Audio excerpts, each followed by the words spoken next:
এবারে যে ও মাই গড, এটা কি বিশ্বাসযোগ্য? 57 কিলোমিটার পার লিটার।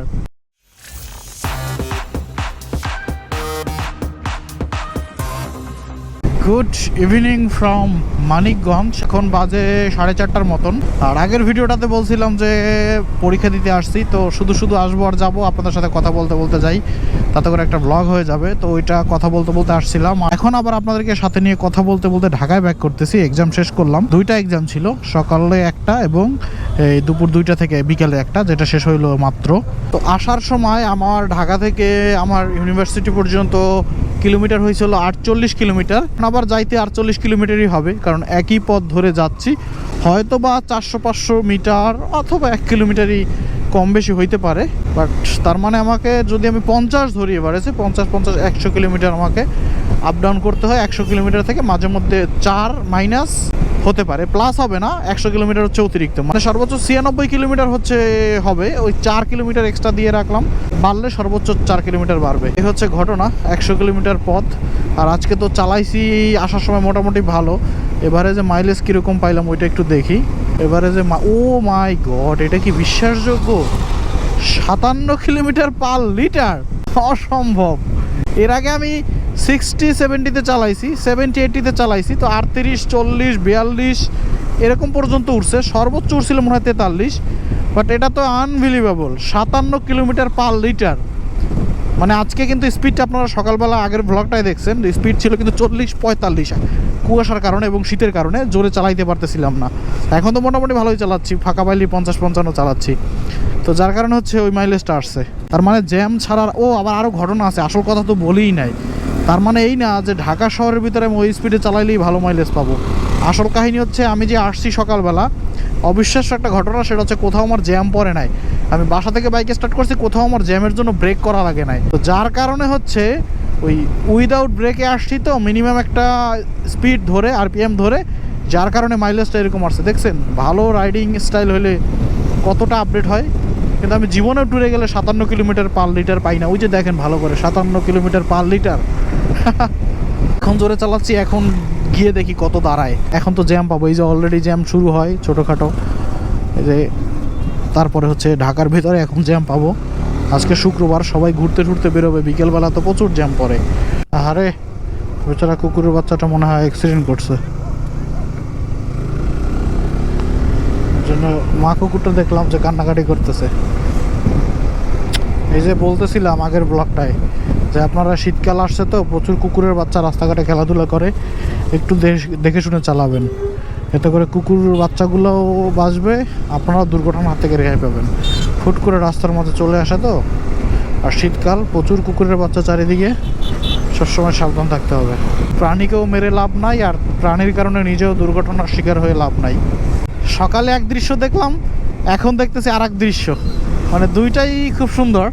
সকালের দৃশ্যটা ছিল কুয়াশাচ্ছন্ন, তার ভিতর থেকে হলুদ এই যে সরিষা বাগান, আর এখন হচ্ছে সূর্য ডুবন্ত, একটা সোনালি আভাস চারিদিকে, সব কিছুর উপরে, গাড়ির উপরে। আপনারা হয়তো বা ক্যামেরার দৃশ্যেও পুরো সোনালি আভাস দেখতে পাচ্ছেন। তারপরে সরিষা খেতে, এই যে সব কিছুতে একটা সোনালি আভাস।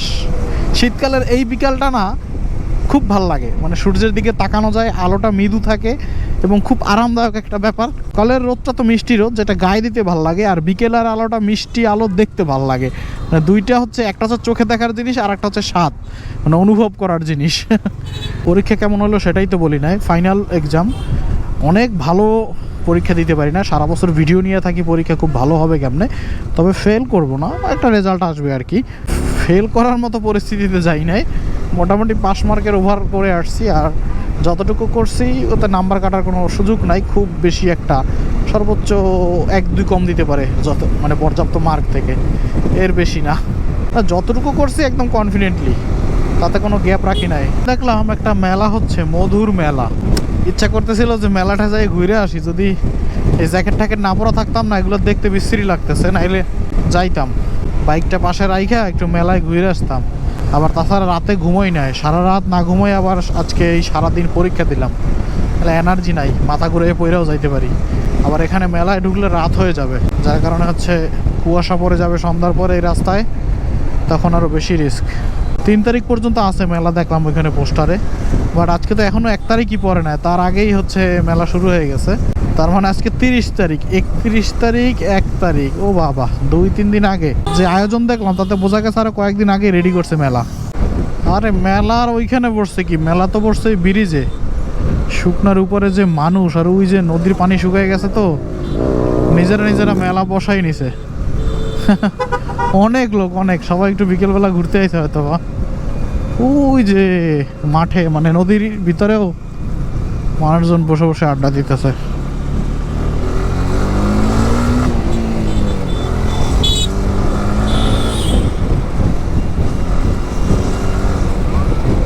ওরে বাবা যে লোক, দেখছেন লোকে গিজ গিজ করতেছে, এই জায়গা কিছুই কিন্তু নাই। ও এখানে অস্থায়ী মেলা অলরেডি ওই যে শুরু হয়েছে ব্রিজের নিচে, এই যে ফুল টুল বিক্রি করতেছে। তাই তো বলি এখানে বিনা কারণে এত মানুষ কেন, মনে হয় ঈদ লাগছে এখানে।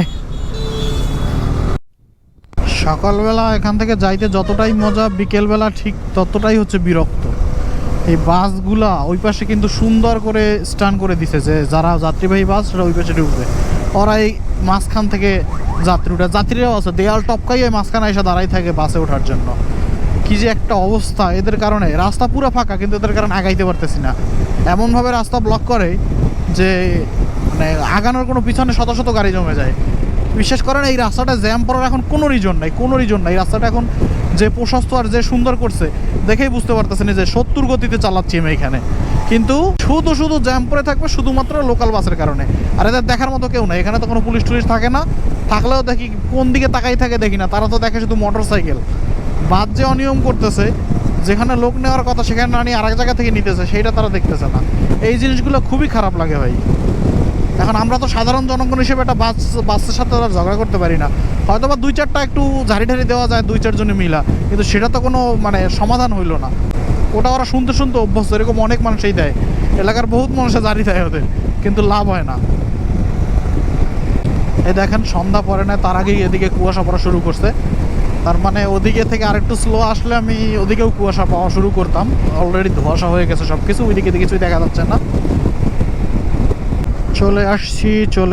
চলে আসছি নদীটা পাড়াইলেই ঢাকার ওই যে দেখেন হজবড় আকৃতির হাজার বিল্ডিং দেখছেন, মানে জাস্ট ব্রিজটা পার হইলেই ওপার একদম ঘনবসতি। এই নদীটা যদি সচল থাকতো, পরিষ্কার থাকতো, কত সুন্দর লাগতো না? ধরেন একদম চারপাশ দিয়ে সুন্দর করে বেড়িবাঁধ, মানুষ হাঁটতেছে, আর টলটলা পানি, ইচ্ছা করলেই নামতে ইচ্ছা করতেছে, কি সুন্দর লাগতো না? কিন্তু কপাল এখন আর সচেতন হয়েও লাভ নাই, এমন নোংরা হয়েছে, কালো কুচকুচ করতেছে পানি আর গন্ধে। জীবনে কি যে একটা পাপ করছি, এই মাজার রোড দিয়ে ঢুকছি, ভাবছে তাড়াতাড়ি মিরপুরে ঢুকতে পারবো, শেষ, জীবন শেষ। 20 মিনিটের উপরে এক জায়গায় দাঁড়াই আছি, ইঞ্জিন ওভারহিট হয়ে। ওই যে দেখেন 57 থেকে মাইলেজ কত নামছে, 54-তে। হ্যাঁ, শহরের ভিতরে আবার 2 দিন চালাইলে দেখবেন যে 35, 38, 40-এ নেমে গেছে। ঘটনা বুঝতে পারছেন? তাইলে চালানোর অনুকূল পরিবেশ দরকার হয়, খালি চালাইলেই হবে না, অনুকূল পরিবেশের যদি পাওয়া যায়, জ্যাম যদি না থাকে, ব্রেক যদি বারবার না করা লাগে, তাহলে হচ্ছে ভালো মাইলেজ পাওয়া যায়। এই যে এখন আসছি একটু জ্যাম ট্যাম পাইছি, 57 থেকে 54-তে নামছে, এরকম আর কিছুক্ষণ জ্যামের ভিতর থাকলে এটা 40-এ নামবে, তারপর আস্তে আস্তে আরও কমবে। এই হচ্ছে ঘটনা। যাই হোক, এই জ্যামের ভিতরে আপনাদের আর ওদিকে নিয়ে লাভ নাই, ভিডিওটা এখানেই শেষ করি, জাস্ট পেঁচাল পারতে আসলাম। এই হচ্ছে ঘটনা। ভালো থাকেন সকলে, দেখা হচ্ছে পরবর্তী ভিডিওতে, বিদায় নিচ্ছি, বাই বাই।